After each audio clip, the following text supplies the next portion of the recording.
ഒരു തുള്ളി ചലഞ്ചിന്റെ തിരുവനന്തപുരം ജില്ലാതല ഉദ്ഘാടനം ചെമ്പനാക്കോട് ഗവൺമെന്റ് LP സ്കൂളിൽ നടന്നു. IV സതീഷ് MLA ഉദ്ഘാടനം ചെയ്തു. വികസനകാര്യ standing committee chairman S Vijayakumar, വാർഡംഗം Ushakumari, Vellanad block panchayat chairperson Sarala teacher, BPO Sreekumar, head mistress Stella തുടങ്ങിയവർ പങ്കെടുത്തു. വിവിധ നിർമ്മാണ പ്രവർത്തനങ്ങളുടെ ഉദ്ഘാടനവും നടന്നു. വിവിധ പുരസ്കാരങ്ങളും വിതരണം ചെയ്തു. കൂടുതൽ വിദ്യാർത്ഥികൾ സർക്കാർ സംവിധാനത്തിന്റെ ഭാഗമാകുന്നത് അഭിനന്ദനാർഹമായ കാര്യമാണെന്ന് MLA പറഞ്ഞു. പൊതുവിദ്യാലയങ്ങൾ നാടിന്റെ മുതൽക്കൂട്ടായി മാറുകയാണെന്നും MLA കൂട്ടിച്ചേർത്തു. വിദ്യാർത്ഥികൾ അണിയിച്ചൊരുക്കിയ വിവിധ കലാപരിപാടികളും ഇവിടെ ഒരുക്കിയിരുന്നു.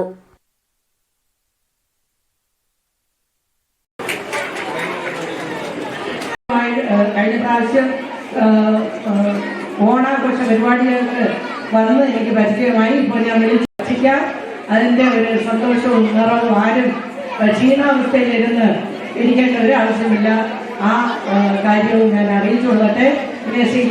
ലാലു അത് അനൗൺസ്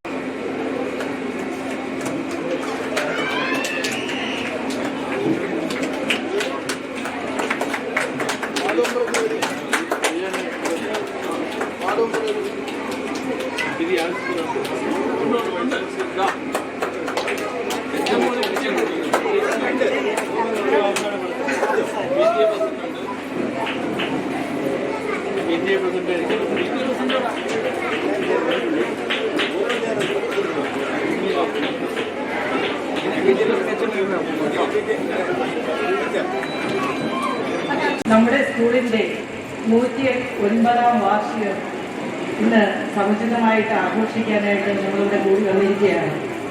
അതിനെ മികവേകാൻ നമ്മുടെ പ്രിയപ്പെട്ട MLA Shri IV Satheesh sir എത്തിയിട്ടുണ്ട്. അത് തന്നെയാണ് നമ്മുടെ ഈ ആഘോഷത്തിന്റെ ഐശ്വര്യമായിട്ട് ഞാൻ കരുതുന്നത്. നമ്മൾ വളരെ മികവാർന്ന രീതിയിൽ കഴിഞ്ഞ വർഷവും 108ാം വാർഷികം ആഘോഷിച്ചു. സാർ തന്നെയാണ് അതിന്റെ ഉദ്ഘാടനം നടത്തിയത്. അതിനേക്കാളും ഈ വർഷം നമുക്കൊരു പ്രത്യേകത കൂടിയുണ്ട്. കുരുവിക്കൊരു തുള്ളി വെള്ളം കൊടുക്കുന്ന പദ്ധതിയുടെ സംസ്ഥാനതല ഉദ്ഘാടനം നടത്താനായിട്ട് ഈ മാസം ആദ്യം ഇവിടെ എന്നോട് ചോദിച്ചതാണ്. അപ്പോൾ നമുക്ക് ഉടനെ വാർഷികം ഉള്ളതുകൊണ്ട് അപ്പോൾ ഈ സമയത്ത് അവർക്ക് ബുദ്ധിമുട്ടായി. അങ്ങനെ പിന്നെ ജില്ലാതല ഉദ്ഘാടനം ഇവിടെ വെച്ച് നടത്തണമെന്ന് സുഗതവനം ട്രസ്റ്റ്, സുഗതകുമാരി ടീച്ചറിന്റെ കീഴിലുള്ള സുഗതവനം ട്രസ്റ്റിന്റെ ചെയർമാനായ ശ്രീ സുഗതൻ സാർ ആവശ്യപ്പെട്ടു. അതിന് പ്രകാരം ഇന്ന് അതിന്റെ ഉദ്ഘാടനവും ശ്രീ IV സതീഷ് സാർ നിർവഹിച്ചിരിക്കുകയാണ്. ഇവിടെ ഈ സ്കൂളിലെ കുട്ടികൾക്കുള്ള ഒരു ടോയ്ലറ്റ് ബ്ലോക്കിന് 5 ലക്ഷം രൂപ, ഗ്രാമപഞ്ചായത്ത് ഇന്റർലോക്കിനും ബസിന്റെ ഷെഡിനും ഒക്കെയായി ഒരു 6 ലക്ഷം രൂപ. നമുക്ക് 2 വർഷം മുമ്പ് ഇവിടെ ബസ് കിട്ടി.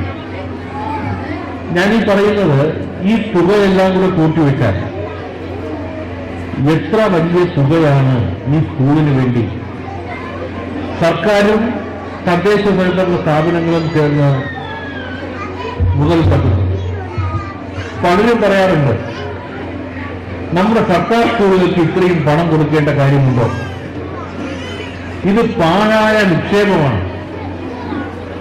സർക്കാർ സ്കൂളുകൾ ഇത്രയൊന്നും വലിയ കെട്ടിടങ്ങൾ വേണ്ട. ബഹുമാന്യനായ മുഖ്യമന്ത്രി അതിന് നൽകുന്ന മറുപടി, ഒന്നാമത്തെ നിക്ഷേപം വിദ്യാഭ്യാസ മേഖലയിൽ സ്കൂളുകളിലാണ് നടത്തേണ്ടതെന്നാണ്. ഞങ്ങളോട് എപ്പോഴും പറയുന്ന ഒരു കാര്യം, MLA-മാരുടെ യോഗത്തിൽ ബഹുമാനപ്പെട്ട മുഖ്യമന്ത്രി എപ്പോഴും പറയുന്ന ഒരു കാര്യം, നിങ്ങളുടെ മണ്ഡലത്തിൽ ഒരു സ്കൂളിൽ പോലും ചോരുന്ന മേൽക്കൂരയിലുള്ള ക്ലാസ് മുറികൾ ഉണ്ടാകാൻ പാടില്ല.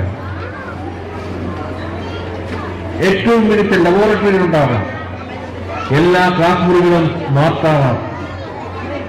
അതിന് സർക്കാരിന്റെ പണം യഥേഷ്ടം പദ്ധതിയിൽ നിന്ന് വരും.